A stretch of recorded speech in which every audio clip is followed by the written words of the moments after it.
Mr. Alex, thank you very much for joining us. Good evening to you. Please. I'm always happy. I'm always elated to be on this media synagogue, on this media domicile, this knowledge domicile. And Mr. Nadawa, thank you for being our social media Harare, our social media Lollapalooza, our social media Colossus, our social media Kamikaze, and Nali Matenjere. I want to say thank you. May your days be long. May your bones never go weak. May you see good things. All those names thank you. Me. I want to thank you so much for the great work. I thank everybody on your team, those we can see, those we can't see, those we can see on social, on the comment section, and the panelists who are always here, holding brief for some of us when we are incommunicado due to exigencies and emergencies, extempore and impromptu. I want to say thank you, all of you. Viewers worldwide, I thank all of you. And of course, I want to say to those who also brought in these wicked people, I thank you. I'm sure you've achieved your mischief. You've seen the result of what you did. I'm happy that lady spoke about it. You know, some of our brothers, we respect you a lot because there is a saying in those days when I was growing up, you can never go to Yoruba land and not find a house with a graduate or a professor where they have that, you know, that respect. But I don't know how the massive invasion of thuggery, how the massive proliferation of Agberoism, parochialism, chauvinism, and Parakboism among those who claim to own Lagos. You can see now that there is no Edo person or Igbo person or Hausa person buying bread cheaper across the nook and cranny of the country. You can see now that there is a common agenda to continuously impoverish you. You can see now that Peter Obi was not standing for the Igbos, he was standing for the future of this country. So everybody is not crystal clear to us like the biblical mene tekel ufasi, that it's just a matter of time. The Naira will go to 5,000 Naira to $1. I said it here before during the pre-election campaign saga. So I want you all to sit, you know, tighten your seatbelt because we are on a very disastrous long ride economically, security-wise, politically, in every area of life.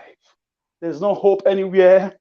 The situation is hopeless and it's going to consume everybody. Everybody. At some point, hunger will chase all of us out. So look at the animal. First of all, let me quickly congratulate Mr. George Weah for a smooth transition of power, for conceding defeat, for not going even to the courts, for not hiring talks to loot, to steal ballot boxes, for allowing free and fair elections twice. At first, it was a tight one. They went for a rerun. He lost honorably. There was nothing like Beaver switched off. There was nothing like INEC coming to read elections by barrel and paper in 2023. Everything was transmitted. I'm not saying it was perfect, but George Weah will live in our mind in Africa and the black race as a great man. Whether he performed or not, at least he must have done a little or something. But for allowing it like this, what we the so-called giant that has become an ant of Africa in terms of basic amenities, what we could not do. We just claim to be who we are not. We are the ant of Africa, to be honest, because of the wicked leadership that we have. George Weah, former World Player of the Year as a footballer. I see footballers, when they lose to a small opponent, they clap their hands, they exchange jerseys. Exactly what George Weah did. He reached out. He gave his speech that he will come and go. George Weah will come and go. Liberia remains, and we must protect our country. Go and listen to his speech. So, George Weah, thank you for being a symbol of transparency. Thank you for being a symbol of democracy.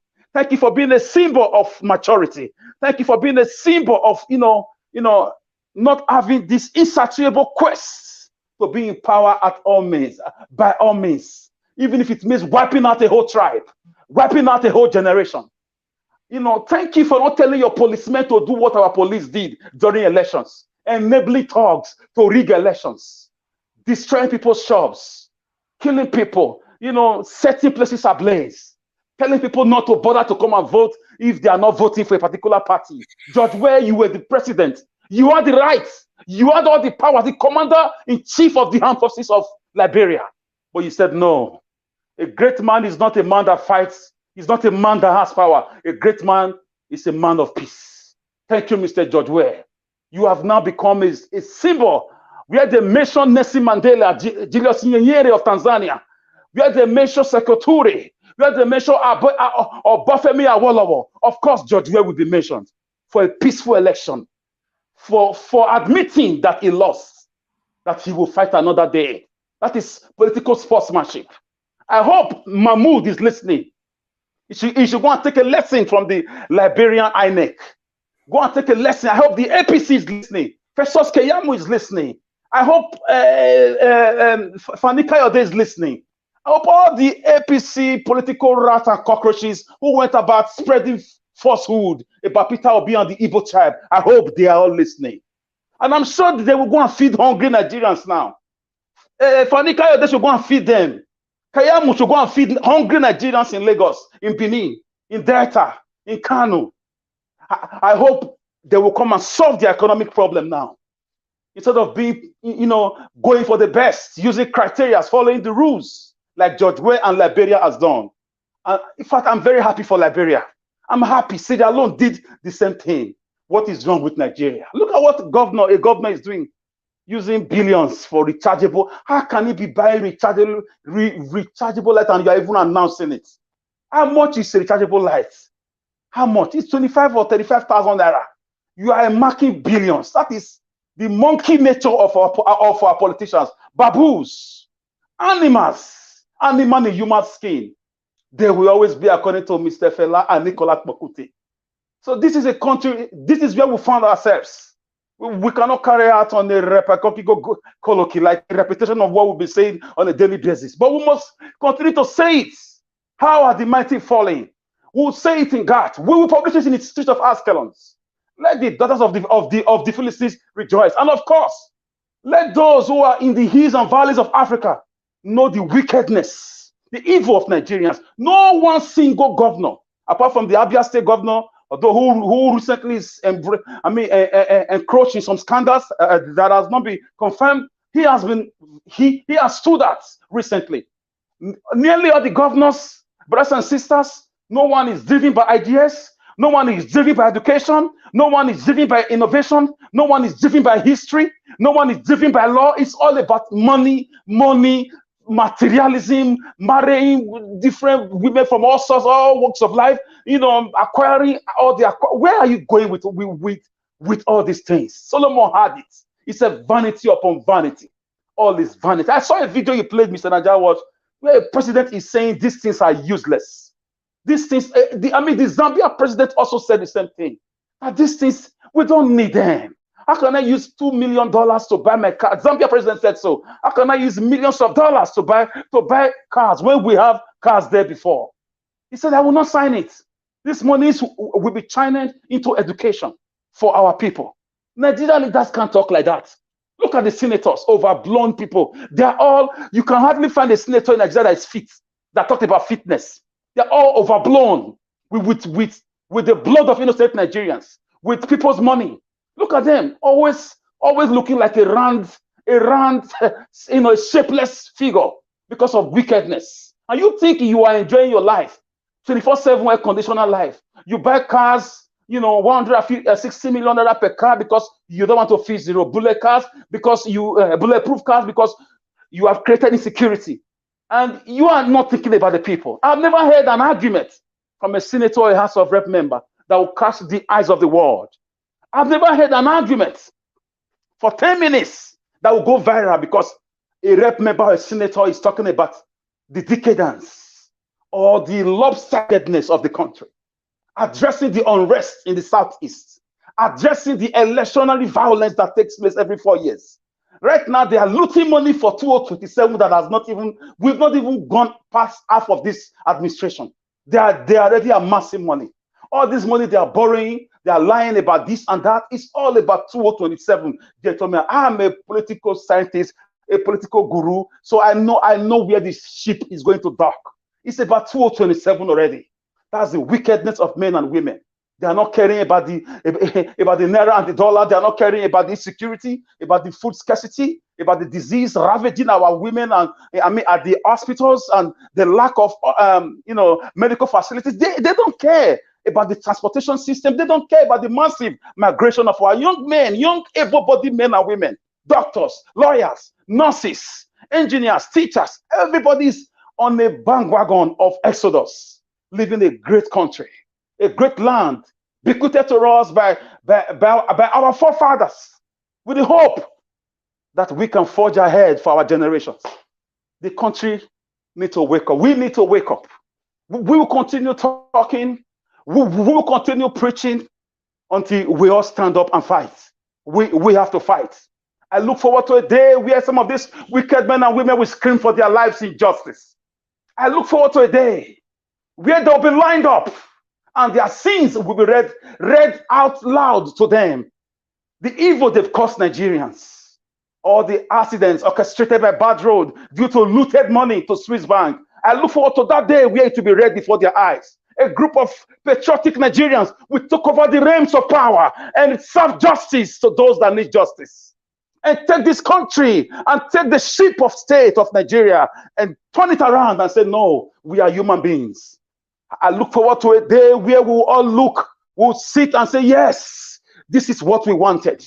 Where we will all come out and say, yes, we support you. Yes, return those monies. Yes, take that man away. Take that woman away. Let them face justice. I look forward to a day where the Nigerian constitution will be taken in the public space and set ablaze, so that the people-oriented constitution will come up. A constitution that values human beings. A constitution that every tribe in Nigeria will be represented and they will contribute their quota.